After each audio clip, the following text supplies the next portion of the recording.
Voilà. C'est cool, on te voit tout le temps donner de l'argent aux gens. Ça va. Ben, pourquoi tu fais ça?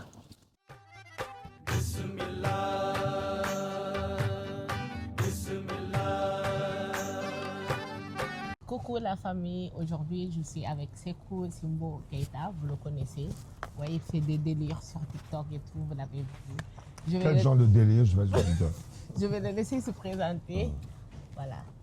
Coucou la communauté de ma sœur, c'est italo-sénégalaise, malienne, Gambie. Bonsoir, Sekou Keita, chorégraphe danseur, directeur artistique et résident à Zurich et ce pavanant, pas que pavané, bougeant partout. Et là on se retrouve à l'aéroport à Gambie. Est-ce que tu sais danser le mbala? Le mbala, oui, je sais danser. Ah. On était au concert de tonton le grand Youssouf et on parlait de danser, mais t'as vu que je danse. C'est cool, on te voit tout le temps donner de l'argent aux gens. Ça va. Ben, pourquoi tu fais ça? Je donne toujours de l'argent aux gens. En fait, les gens demandent qu'ils ne demandent pas. D'abord, c'est quelque chose de culturel par rapport en tant qu'on dit Djatigui griot. Vous savez, nos griots, en fait, c'est les chanteurs et qui chantent nos louanges. En général, on nous donne quelque chose. Et là, maintenant, le monde est tellement, par rapport aux médias, tu rencontres des gens, ça peut être la lignée des griots. Et en fonction de ça, tu les vois, tu leur donnes quelque chose. Et les gens, quand ils te voient, ben, tu leur donnes une petite chose, vous avez tout ça là. C'est pas mal, pour moi, c'est grand chose, c'est pas grand chose, parce que tout le monde en a besoin, plus ou moins. Oui. Et que en fait, c'est pas simplement parce que tu as besoin de quelqu'un par rapport au travail, tu es intéressé que tu lui donnes quoi que ce soit. Et c'est les gens en général qui ne demandent pas non plus, c'est pas des mendiants qui quémandent.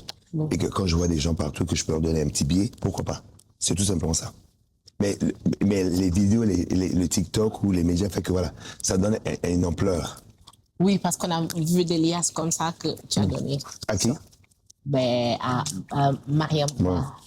C'est Mariam d'abord, c'est une criotte, c'est une chanteuse très célèbre et c'est quelqu'un que j'apprécie énormément et quand même elle chante.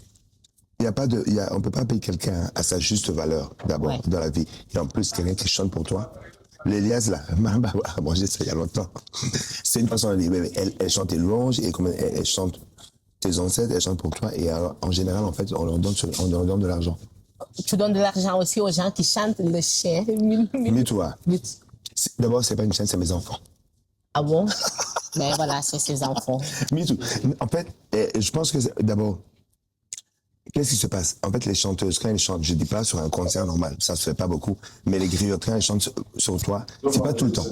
Et en fait, c'est par rapport au mariage, au baptême. Et il y a eu, en fait, on s'amusait en disant, tiens, on chante toujours c'est Moba, alors qu'il n'y a pas de mariage, il n'y a pas de truc. Mais tiens, et on va chanter pour son chien qu'il aime bien. Et ça a été comme ça, par d'autres chanteuses. Et les gens ont vu ça, ils ont commencé à chanter la sienne. Ça a été marrant. Et pour d'autres, ça n'a pas été marrant. Mais c'est leur problème. Et voilà, oui. Alors, si tu chantes pour moi, Mitoula, tu vas avoir un petit truc. Tu crois, mais tout. Moi, je vais pas chanter. Non, tu ne chantes pas, tu es ma soeur. Hein? Fais des interviews. Ben, voilà. Et est-ce qu'il t'arrive de te réveiller une journée entière sans donner de l'argent à quelqu'un? Oui, ça peut arriver. Ben, lui, il fait... Et dis non. Ben, ça va plusieurs fois. Parce qu'en fait, je suis à Zurich, c'est une ville quand même. Les Blancs, tu vas pas voir les Blancs leur dire, tiens, ça. Oui, c'est ça. Voilà, c'est pas le même genre de mentalité. Tu le fais qu'en Afrique? Non, même à Zurich, il y a des mosquées là-bas. Ouais. Il y a des endroits, je connais aussi des Africains, je connais plein de gens. Mais c'est pas comme quand je viens dans un événement ou quand je suis en Afrique, en fait. Les gens arrivent, et pas que l'Afrique, quand je suis en Europe, en fait, dans plein de villes européennes. Même là, il était en train de dire, si on prend l'avion maintenant, il va faire escale à Bamako. Alors, mes amis malais vont venir. Et ça fait plaisir, tu sais, au duty free, nous, en sortant, on était un petit billet pour acheter quelque chose. Oui, c'est vrai. Et voilà. C'est quoi ta destination finale, là? Et toi, c'est pas ta destination finale? Ma destination finale, c'est Birmingham. Tout le monde sait ça. Non, moi, je pars en Guinée, en fait, à Conakry. On aimerait bien t'inviter, mais c'est aussi une star. Hein. Elle me demande c'est quand, c'est à quel moment. Elle a regardé son programme, elle a rien dit. Ça veut dire qu'elle a un programme amoureux en vacances. Mon amoureux, il m'attend à la maison. Voilà. J'ai pas de programme. Alors nous, en fait, il y a le 13 juin, en fait, en Guinée, au stade quand même, qui s'appelle le Petit Souris, où il y aura le concert de mon artiste maintenant. Comme tu dis, Mariamba Laguiotte, mon artiste qui doit jouer là-bas. C'est un challenge et je suis là pour, en tant que, cette fois-ci, justement, producteur de l'émission. Pas que l'émission, producteur du concert, de l'événement. Mais il y a plein d'émissions qui se passent autour.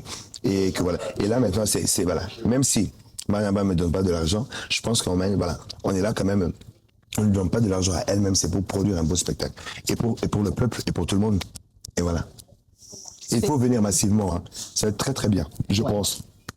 Grâce au bon Dieu. On était en Côte d'Ivoire, on a fait le parc des expositions, 11 000 places. Là, il va sortir cette semaine, hein, un super duo que j'ai produit avec Roséline Layou. Et le top, j'espère que c'est le top de top. Et on travaille sur plein d'événements. Et c'est pour ça que je me balade, je fais plein de choses en même temps. C'est quoi ta relation avec Fatou qui t'a invité à l'événement ici en Gambie? Alors Fatou, en fait, d'abord je la remercie de m'avoir invité. Je ne la connaissais pas personnellement, mais de bouche à oreille, par rapport aux médias, par rapport à plein de gens en fait qui sont dans le showbiz, en fait, on s'est rencontrés. Elle m'a invité vraiment personnellement de venir à ce show et que j'étais surpris, mais dans le bon sens. Mais vraiment l'ambiance. En plus, c'est la première fois que je viens aussi en Gambie. Oh. Ah, là, mais ouais, ça me fait tellement de bien. Mais malheureusement, je n'ai pas pu venir avec Mamie tout, mes enfants. J'étais tellement bien au bord de la mer. Elle viendra la prochaine fois. Oui, non, la prochaine fois, on va faire un grand show. Et j'ai envie d'amener mes artistes aussi, qui viennent performer et qui viennent vraiment dans ce pays que je trouve que magnifique. C'est pas grand ou petit, vraiment, c'est une bonne ambiance. D'accord. Au début de l'interview, tu as dit que tu étais danseur, chorégraphe et tout. À quel âge as-tu commencé à danser? Alors, c'est pas pour te dire quelque chose de mauvais, tu n'étais pas encore né. Quand j'ai commencé à danser, ben oui, j'ai 54 ans. Tu ne sais non, pas. oui, j'ai 54 ans. À quel âge? Ben, je ne veux pas dire. Ah, voilà. Moi, j'ai commencé à danser il y a très jeune. quel âge? 54 ans. C'est pour ça que tu n'étais pas né. 54. Ouais. Sérieux? Ouais, 1971. Oh, on ne dirait pas. Ben oui. Ben, donc, tu as commencé à danser en 1000? Eh ben, je te demande. 1800? Ça, c'était les tirailleurs sénégalais là, qui étaient à la guerre mondiale. 1900? Très jeune. Je suis né en 1971, en fait. Mais et depuis, en fait, très jeune, là, je pense que, oui, je ne me rappelle plus exactement, mais à l'âge de 10 ans, on dansait. Mais la différence, c'est qu'en fait, en grandissant, à cette époque-là, il n'y a pas d'école de danse. Et c'est pas un métier de dire que je vais être danseur, je vais gagner ma vie. Et qu'on était fasciné par voir Michael Jackson. C'était fascinant parce que, imaginez, on comprend pas l'anglais, on sait pas ce qu'il dit, mais la musique, ça, on bouge. Oui. Et ça, c'est l'art, ça, c'est la culture. Et ça fait plaisir. Oui, très jeune, je commençais à danser, mais en même temps, j'ai continué. La danse et les études. Et j'ai eu la chance, justement, tu parles de Fatou, une autre Nabou Diop, de Touré-Kunda. C'est elle qui a fait que voilà, où je suis maintenant. Tu vois, qui m'a pris avec elle, j'étais danseur avec elle, et on allait dans plein de pays après, ça m'a permis de voir, tiens, j'ai été son assistant chorégraphe, et après aussi, moi, j'ai volé de mes propres ailes. Donc, merci Nabou Diop. Merci Nabou Diop, de Touré-Kunda. Alors, tu vois, j'ai un lien avec le Sénégal, j'ai un lien avec voilà. cette partie de l'Afrique. Là, vu qu'on a nos vols qui vont partir, ouais. Je vais le laisser dire son mot de la fin. Le mot de la fin, c'est que, alors là, il faut la suivre.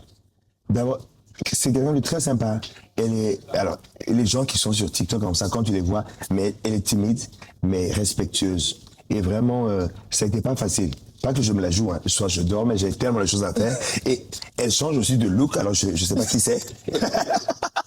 Tellement, oui. Tellement, elle se métamorphose bien, dans le bon sens. Et le fait de moi, c'est que, mais sois heureux. Et tout est possible. Sois heureux. Tout est possible. Je ne pensais pas rencontrer ma petite sœur italo-sénégalaise, gambienne, malienne. Et que ça fait du bien, tout ça. Et merci, je vous embrasse. à la prochaine. À la prochaine.